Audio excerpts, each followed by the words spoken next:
হবিগঞ্জের মাধবপুরে এক হৃদয় বিদারক ঘটনার সূত্রপাত ঘটেছে। স্থানীয় বাসিন্দা কামরুল ইসলামের শিশু সন্তানকে অপহরণ করে ২০ লাখ টাকা মুক্তিপণ নেওয়ার অভিযোগ উঠেছে। ঘটনাটি কারণে এলাকায় ব্যাপক চাঞ্চল্যের সৃষ্টি করেছে। ভুক্তভোগী কামরুল জানান, শিশুটিকে বাড়ির সামনে থেকে রহস্যজনকভাবে তুলে নিয়ে যায় একদল দুর্বৃত্ত। কিছুক্ষণ পর অজ্ঞাত নম্বর থেকে ফোন দিয়ে শিশুটিকে জীবিত ফেরত পেতে মুক্তিপণ হিসেবে ২০ লাখ টাকা দাবি করা হয়। এদিকে এ ঘটনায় অপহরণকারী হিসেবে দুলাল, আক্তার ও বাবুল নামের ৩ জনের বিরুদ্ধে সন্দেহ প্রকাশ করেছেন শিশুর স্বজনরা। তারা দাবি করেছেন, পূর্বশত্রুতার জের ধরেই এ ধরনের ঘৃণ্য কাজ করা হয়ে থাকতে পারে।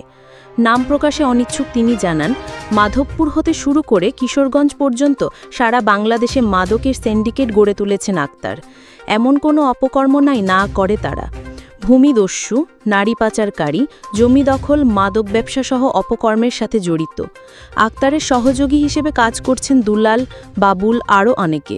তার কথার অবাধ্য হলেই দিতে হয় প্রাণ। কিছুদিন আগে আলমগীর, খোরশেদ, তাপস নামের লোকদেরকে হাত পা ভেঙে গুড়িয়ে দিয়েছে এই আক্তার বাহিনী। তার মাদক বিক্রি না করলেই চলে তার উপরেই নির্মম নির্যাতন। ভয়ে কেউ মুখ খুলতে চান না এলাকাবাসী। এ বিষয়ে মোহাম্মদ মিনহাজ উদ্দিন চৌধুরী কাসেদ, ১০ নং ছাতিয়াইন ইউনিয়ন পরিষদ মাধবপুর, হবিগঞ্জের চেয়ারম্যানের কাছে জানতে চাইলে তিনি বলেন, আক্তারের নেতৃত্বেই চলে মাদক ব্যবসা। কিছুদিন আগে দুলালকে মাদকসহ গ্রেপ্তার করেছে পুলিশ। তারা মাদক ব্যবসায়ী, এটা সবাই জানে। আমি চাই তদন্তের মাধ্যমে এই মাদক ব্যবসায়ীর বিরুদ্ধে আইনগত ব্যবস্থা নেওয়া হোক, তাহলে সুশীল সমাজ ভালো থাকবে। শিশুর নিখোঁজ হওয়ার পর থেকেই পরিবারের সদস্যরা কান্নায় ভেঙে পড়ে।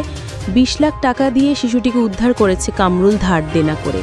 এলাকাবাসীর দাবি, অভিযুক্তদের দ্রুত গ্রেপ্তারের জন্য প্রশাসনের দৃষ্টি আকর্ষণ করেছেন। শিশু অপহরণকারী আক্তার হোসেনের কাছে একাধিকবার ফোন করেও তিনি ফোনটি রিসিভ করেননি, তাই তার বক্তব্যটি নেওয়া সম্ভব হয়নি। ঘটনাটি এলাকায় চরম আতঙ্ক ও ক্ষোভের জন্ম দিয়েছে। শিশু নির্যাতন ও অপহরণের বিরুদ্ধে কঠোর পদক্ষেপ নেওয়ার দাবি জানিয়েছেন সাধারণ মানুষ। এ বিষয়ে মাধবপুর থানার অফিসার ইনচার্জের কাছে জানতে চাইলে তিনি জানান, এ বিষয়ে এখনও কোনো অভিযোগ পাওয়া যায়নি। অভিযোগ পেলে আইনগত ব্যবস্থা নেওয়া হবে। আমার এই মেয়েগুলো তাদের সাথে দ্বন্দ্ব নাই। তারা হইল এই দেশের গডফাদার পথে নেশার জগৎ নিয়ন্ত্রণ করে, বর্ষের জগৎ নিয়ন্ত্রণ করে। এদের বিরুদ্ধে বিভিন্ন থানা আন্তজেলায় বাংলাদেশের বিভিন্ন স্পটের লাদের নামে মামলা, বিভিন্ন অর্থ মামলা, মাদক মামলা। আর এখানে মাদকের আরখা বানাইছে। এখানে মাদকের আরখা মানে আমি এই জায়গায় আরখা বলতে আমার জ্ঞানে দিব না, বলতে আমার জায়গা স্থানটারে আমার নাম পর্যন্ত এখানে এই এরা নষ্ট করতেছে। এই মাদকের বিরুদ্ধে আমি আগেও সোচ্চার ছিলাম, কখনো আমি জান যাবো বলতে আমি মাদক বিক্রি করতে দিতাম না। আমি একটা ডিটিও করছি, এদের আমলার শিকার হয়ে এসে ডিটি করার পরে ১৫ দিন পর্যন্ত আমি প্রশাসনের কোনো কর্মকর্তার সাথে যোগাযোগ করতে পারি নাই, ডিটির দ্বারে যাইতে পারি নাই। আমি যদি ডিটির দ্বারে যাই বা ওদের নামে ডিটিটা এন্ট্রি করি, তদন্তের ক্ষেত্রে আমি এখানে আসতে আমি কইতে পারি নাই, স্যার আসেন, আমার ছেলেরা জিম্মি করছে। এদের অপকর্ম যে কি পরিমাণ যারা মার্ডার এই দেশে গুম মার্ডার করছে, যারা আইন শৃঙ্খলা সর্বোচ্চ কর্মকর্তারা ওখানে তদন্ত করে সর্বোচ্চ সব কিছু পাইব তদন্তের মাধ্যমে। আমাদের গ্রামের এখনো ওই যে এই উত্তরপাড়া করে নাম আমাদের পাশাপাশি, সে নাম হইল এই নাম তাপস, হাত পা পুরা করে দিছে। এরপর মুশারফ বাড়ি হইল কিশোরগঞ্জে, সেইখানে ব্যবসার সাথে জড়িত। সে এই কাজ কাম করে কি এখানে সব আত্মা করে করে লাইছে। একজন হইল উত্তরপাড়ার আলমগীর, সে আত্মা করে করছে।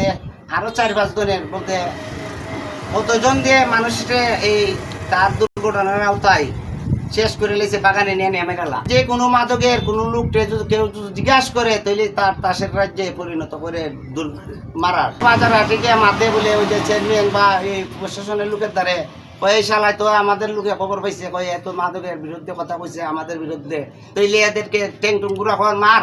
এই দেশটা আমরা নিয়ন্ত্রণে চলবো, প্রশাসনে আমাদেরকে কুস্তা করার নাই। ২০ লক্ষ টাকা নিচে বিভিন্ন জায়গার থেকে আমি দাঁড় করিয়া আমি এইগুলা দিয়েছি। আর আমার শরীরের অবস্থা দেখেন, আমি তো এই তাদের নির্যাতনে আমি বুম খাওয়ার নাই। এলাকার বিভিন্ন লোকের মাধ্যমে নিরাপত্তা বলতে আমার ১ সেকেন্ডেরও কিন্তু জীবনের কোনো নিশ্চয়তা নাই। আমি এই যে আমাদের স্বরাষ্ট্র মহোদয় বা আইন শৃঙ্খলার সর্বোচ্চ তদন্ত করিয়া আমার নিরাপত্তা নিশ্চিত করার লাগে আমি এই জিনিসটাই চাচ্ছি। নাম কি? আমার নাম মোহাম্মদ মুশারফ মিয়া। পিতার নাম? মোহাম্মদ মুসলিম মিয়া। মুসলিম, আপনার গ্রামের বাড়ি কোথায়? আমার গ্রাম বাড়ি হিসেবে ময়মনসিংহ জেলা ধোবরা থানা করিগড়া গ্রাম। বর্তমান কোথায় থাকেন? বর্তমান থেকে সাতিয়ান বাজার। মানে আমি গেছিলাম ঘুরতে, টাকা দিছে আমার কামরুল ভাই, পরে গেছি ঘুরতে বাগানে।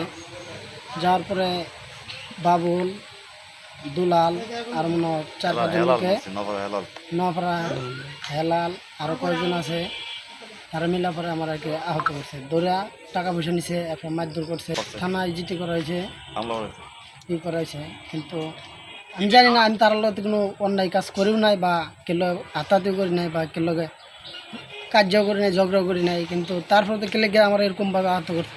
কিন্তু মারার পরে এবার তারাই দিছে যে আমি কোনো ফসি ইয়াতে যাই তাহলে আমার জানে মারি লাগে। এখন আমরা চাচ্ছি বলতে কি, আমরা নিরাপত্তা কাজ করি এই জায়গায়, আমার দেশে বাড়িতে এই জায়গায় না, আমি এখানে কাজ করি যাতে আমার এটা। আপনার নাম কি? আপনার গ্রামের বাড়ি কোথায়? ও আচ্ছা, এই যে আপনার হাতে পায়ে যে জখম দেখা যাচ্ছে, আসলে এই জখমটা কিভাবে হয়েছে এই বিষয়টা আমাদের একটু ক্লিয়ার করেন। জখমটা আজকে 10-15 দিন আগে আক্তার এবং বাবুল, দুলাল, মনির, শাহপুরের জুয়েল, সিদ্দিক মাস্টার নাকিতে, এরা আরও কয়েকজন আছে। সবাই মিলে আমি রাস্তাতে মোটর সাইকেল নিয়ে যাচ্ছিলাম, বাড়ি দেখালে রাস্তা দিয়ে শেষ টাইনে আনিছে। আমার এটা করছে, আমি কামড় চলাফেরা মাটি পেশা করি, এগুলো করতে দিব না, এদের মাদক বিক্রি হতাম, নাহলে আমার পানি মারি দিব। বিক্রি করি না, আমার বারবার বই হুমকি দিতেছে। আমি যাই না দিকে আমার প্রথম প্রাথমিক ব্যবস্থা করলাম, পরবর্তীতে ধরলে আর পারবো না, মাইলে না। আচ্ছা, আমি চাই যে আমার উপযুক্ত বিচার চাই। আমার একটা বাইক ছিল, বাইকটা নিয়ে গেছে বাবুলে।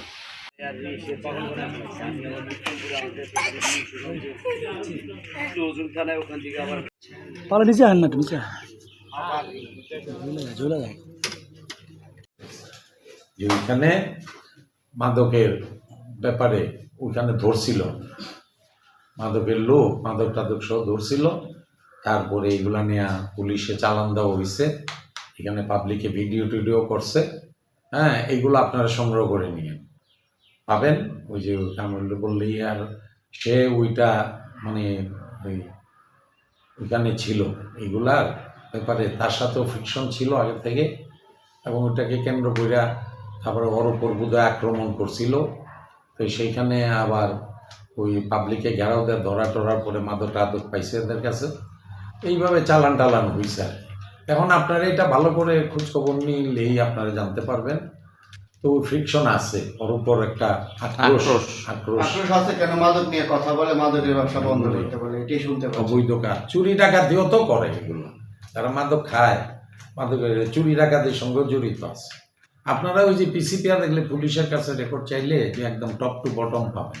আপনার নাম তাপস আহমেদ, আপনার পিতার নাম কি? মৃত বাসুদ্দিন। মায়ের নাম কি? মৃত ফেরদৌসী বেগম। আর গ্রামের বাড়ি কোথায়? উত্তর নফরা। পোস্ট অফিস কোথায় আপনাদের? সাহেবনগর। থানা? মাধবপুর। জেলা? হবিগঞ্জ। আচ্ছা, এই যে আপনার হাত পাও ভাঙা, এই বিষয়টা আসলে কারা করছে, এই ঘটনাটা ঘটাইছে, আপনি একটু ক্লিয়ার করেন তো আমাদের কাছে। এটা আমার একটা বালুলে ব্যবসালে দরবার জলিলের সাথে, জলিলে এটা আক্তারে টেকাইলা এটা করাইছে। আক্তার কে? আক্তারে আমরা এলাকার মাদকের সম্রাট, সন্ত্রাস, ক্যাডার বাহিনী। আচ্ছা আচ্ছা। আর আক্তারের সাথে আছে আক্তারের ভাই বাবুল আর দুলাল। মানে ওনাদের কাজ হচ্ছে মাদক ব্যবসা করা, মাদক ব্যবসা করা, মানুষের যে কোনো ভাবে হত্যা করা। আচ্ছা, আপনার এই আপনার হামলাটা কবে করছে? এটা মনে আজকে 15 দিন আগে। 15 দিন আগে। কি বিষয় নিয়ে করছে? এটা আমার ওইখানে ব্যবসা লইয়া, বালুর ব্যবসা নিয়ে। বালুর ব্যবসা নিয়ে জলিলে কয়েছে আক্তার দিতে।